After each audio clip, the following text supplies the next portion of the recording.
आदिवासी ग्राम सभा का नामो नहीं है। और पहले था कि आदिवासी की ग्राम सभा की इजाज़त लेकर ही कर सकते हैं कुछ भी जंगल में। बीजेपी में आदिवासियों के लिए कोई इज्जत नहीं है। भ्रष्टाचार के खिलाफ बीजेपी की नज़र केवल सेलेक्टिव है। पार्लियामेंट की डिक्शनरी में भी अभी बीजेपी करप्ट शब्द निकालना चाहती है। अब संसद के कार्रवाई के दौरान सांसद कई शब्दों का इस्तेमाल नहीं कर पाएंगे, जैसे कि जयचंद, शकुनी। इन शब्दों को कार्रवाई के दौरान अब पूर्ण रूप से प्रतिबंधित कर दिया गया है। कई मामले हैं जो राष्ट्र से जुड़े हुए हैं और कई मामले जो है झारखंड से भी जुड़े हुए हैं। वो तमाम मुद्दों को लेकर हम बात करेंगे। CPIM की पोलित ब्यूरो सदस्य और पूर्व सांसद वृंदा करात जी हैं हमारे साथ। मैडम, सबसे पहले आपने एक प्रेस कॉन्फ्रेंस की जिसमें एक फॉरेस्ट अमेंडमेंट एक्ट जारी किया गया है और उसमें आपने अर्जुन मुंडा जी की जिक्र किया है। क्या अमेंडमेंट किया गया जिससे झारखंड में वो प्रभाव पड़ेगा? झारखंड क्योंकि यहाँ 30% आदिवासी जनता है, झारखंड क्योंकि जंगल वन यहाँ है, लेकिन पूरे देश भर में ये जो फॉरेस्ट कंजर्वेशन एक्ट 1980 का जो बना है उसको लागू करने के लिए कुछ नियमावली होते हैं।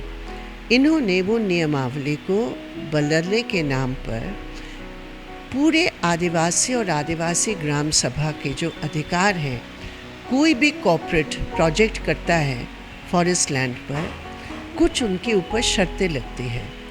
इन्होंने इस नियमावली में जो भी शर्त आदिवासी अधिकारों संबंधित थे वो सबको हटा दिया, सबको हटा।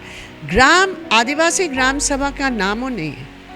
और पहले था कि आदिवासी की ग्राम सभा की इजाज़त लेकर ही कर सकते हैं कुछ भी जंगल में। तभी तो जंगल ज़मीन का नारा उठा, जो झारखंड का नारा बहुत प्रमुख नारा है, वो सब खत्म। अर्जुन मुंडा जी ने 2019 में ये नियमावली नहीं, लेकिन कुछ इसी प्रकार के जो प्रस्ताव आए थे उनके मंत्रालय ने इसका सख्त विरोध किया। मोदी सरकार ने इसको बिल्कुल माना नहीं। अब जब ये नियमावली सामने आ गई, गज़ेट हो गए, कानूनी दर्जा दे दिया, अब क्यों चुप है? आप आदिवासियों के नेता हैं, आपने सही विरोध किया। अब जब सरकार आदिवासियों की ग्राम सभा का इजाज़त का नाम ही निशान मिटा दिया, क्यों आप चुप हैं? तो बीजेपी में आदिवासियों के लिए कोई इज्जत नहीं है। बीजेपी में आदिवासी अधिकारों के लिए कतई कोई सोच नहीं है। ये मेरा सिर्फ दावा नहीं, ये सबूत है फॉरेस्ट कंजर्वेशन एक्ट के जो नए नियमावली बने। ये भी बातें सामने आई थी कि जितने भी ग्रामीण क्षेत्र है वहाँ पर ड्रोन से निगरानी रखी जा रही है। ड्रोन से जो जांच होता था अमूमन लोग पहुँचते थे और ज़मीनों की मापी होती थी, लेकिन अभी टेक्नोलॉजी का सहारा लेते हुए ड्रोन का सहारा लिया, जबकि वो बिल्कुल ही गलत है। क्योंकि ड्रोन जो है ना, पेड़ के नीचे से अंदर जाके थोड़ी ना जाके वो मापदंड कर रहा है।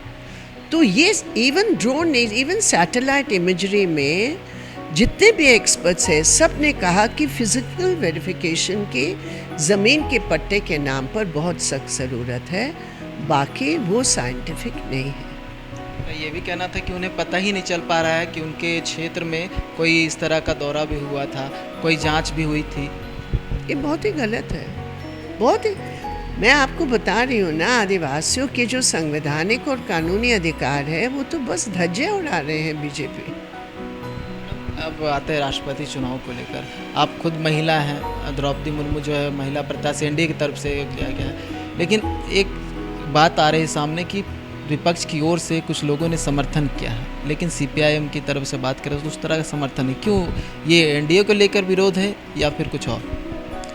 आज की राजनीति में देखने की ज़रूरत है। द्रौपदी जी के बारे में किसी की कोई टिप्पणी नहीं है, इसलिए ये व्यक्तियों का समर्थन और विरोध का सवाल नहीं है। ये जो पूरा ढांचा है हमारे देश के संवैधानिक ढांचा, राष्ट्रपति का अपना रोल, पार्लियामेंट का अपना रोल, जुडिशरी के अपने रोल, वो सब कुछ समाप्त कर रही है बीजेपी और सब पर ही एक संकीर्ण समझ के आधार पर वो उन संस्थाओं को सबवर्ट कर रही है।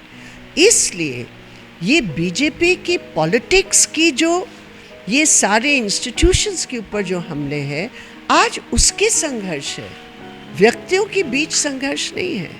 देखिए, बहुत सारे एमपीज़ हो सकते हैं, बहुत सारे एमएलएज हो सकते हैं जो अच्छे व्यक्ति हो सकते हैं, लेकिन जिस पॉलिटिक्स के साथ वो बंधे हैं, पॉलिटिक्स का विरोध है।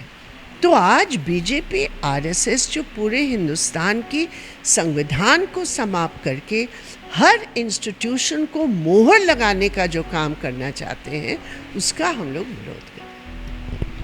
संसद की कार्यवाही से मैम आखिरी झारखंड के परिप्रेक्ष्य में एक सवाल बस इसी पे कंक्लूड करते हैं। मैम, अभी जो है ईडी के लगातार झारखंड में कार्रवाई हो रही है। पूजा सिंह ईडी की कार्रवाई लगातार झारखंड में हो रही है। इसमें जैसे पूजा सिंघल के सीए हैं सुमन कुमार, उनके यहाँ से बड़ी राशि प्राप्त हुई। अभी साहेबगंज से भी लगभग 3 करोड़ की राशि मिली है। इसको लेकर क्या कहें, इस पूरी कार्रवाई को लेकर आप क्या कहते हैं? जहाँ भ्रष्टाचार का सवाल है, भ्रष्टाचार के खिलाफ तो करना ही पड़ेगा, लेकिन सवाल ये है कि भ्रष्टाचार के खिलाफ बीजेपी की नज़र केवल सेलेक्टिव है।